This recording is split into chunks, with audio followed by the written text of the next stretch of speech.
টাকা দিয়েও শেষ না, যদি আরো লাগে আরো দিব, যা লাগে দিব। তারপরে কথা দিছি যে যাদের এখানে একবার পাড়া দিয়ে গেছি কেরারে না খাইয়ে থাকতে দিব না, এটা কথা। আপনাদের এখানে একটা স্কুল ছিল, স্কুল। আমি একবার সুনামগঞ্জে ফুটবল খেলতে গেছিলাম, দেখলাম বাচ্চারা এখানে পড়াশোনা করতেছে।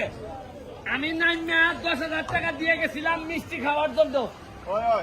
আজকে আমি খবর পাইছি যে এই জায়গাতে স্কুল আর নাই, আপনারা এখানে আশ্রয় নিছেন।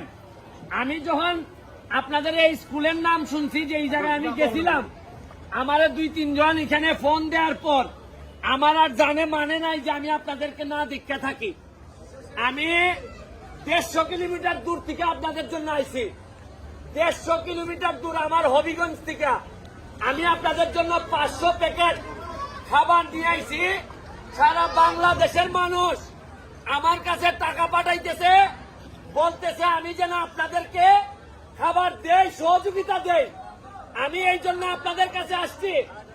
আমি আপনাদেরকে বলি, শুনেন, আমি আসছিলাম শুকনা খাবার নিয়ে, কিন্তু আসার পর আমার মনে হয়েছে, আমার একজন বলছে যে ভাই যদি ভাত না খাওয়ান আর চলতেছে না ভাই, ভাতের ব্যবস্থা করে দিয়া যান। আমি এইখানে একজনকে পাইছি, যিনি, আপনি আসেন, উনি আপনাদের জন্য 3 ডেক ভাত নিয়ে আইছিল আজকে, খিচুড়ি। আপনারা এইখান পর্যন্ত নাকি আসে নাই, ওইখানেই শেষ হয়ে গেছে সব।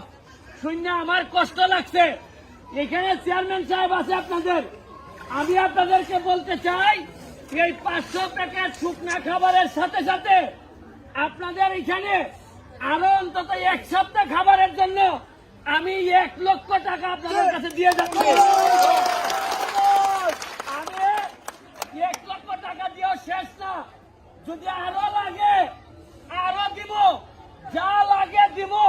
তারপরে কথা দিছি যে যাদের এখানে একবার পাড়া দিয়ে গেছি কেরারে না খাইয়ে থাকতে দিব না, এটা কথা।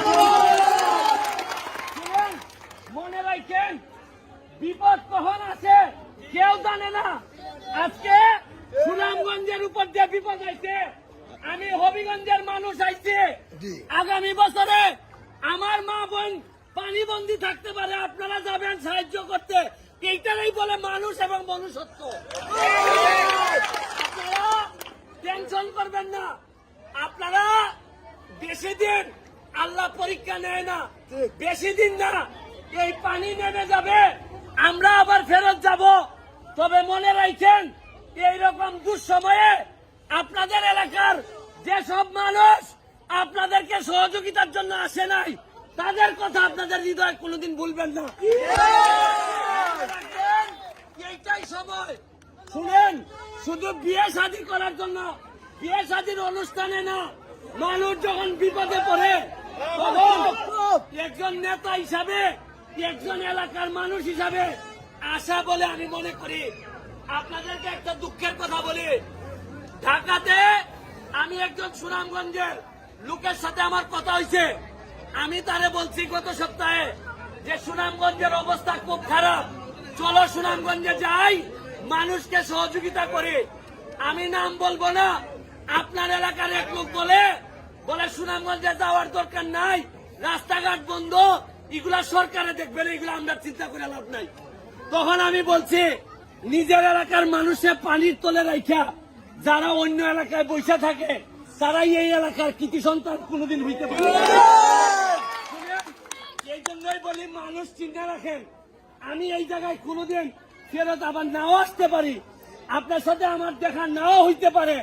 তবে মনুষ্যত্বের দাবি নিয়ে আসছে, আপনাদের জন্য চা পারি কইরা দিয়ে যাবো। আজকে 1 লাখ টাকা দিয়ে যাইতেছি, আবার এই শুকনা খাবার দিয়ে যাইতেছি। লাগে যদি ডাকবেন।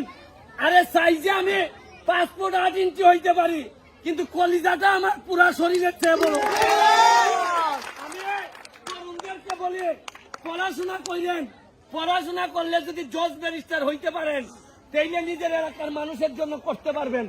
আর নাইলে চোর বাটপাড়ের দেশটা বইরা গেছে। তাদের জন্য দোয়া রইল, আমাদের জন্য দোয়া করবেন। যারা টাকা পয়সা পাঠাইছে আপনাদের জন্য, তাদের অনেকটাই আপনারা ছিলেন না। তাদের জন্য আল্লাহর কাছে দোয়া করেন। এরা প্রকৃত অর্থে এরাই মানুষ, যারা মানুষের বিপদে অন্যদিকে না তাকাইয়া সুনামগঞ্জে বাড়ি না, তারপরও যেভাবে আপনাদেরকে সহযোগিতা করছে। আমি আবারও আপনাদের কাছে দোয়া চেয়ে আজকের মতো বিদায় নিতেছি। আমার ফোন নাম্বার আছে, যখনই লাগবে আমার সাথে যোগাযোগ করবেন। পরিশেষে আবারও আপনারা মনোযোগ দিয়ে কথা শুনছেন, এই কারণে শুনেন, আপনারা মনোযোগ দিয়ে কথা শুনছেন এই কারণে এখানে 1 লাখ টাকা দিয়ে তো যাচ্ছি, আর মসজিদে আমি যাইতে পারবো কিনা জানি না। মসজিদের জন্য আরো 50,000 টাকা আমি বরাদ্দ করে দিয়ে দেব। আপনারা ভালো থাকবেন, সুস্থ থাকবেন। Thank you. দেখে আপনাদের একটা হলে সাইড দিয়ে যাবেন।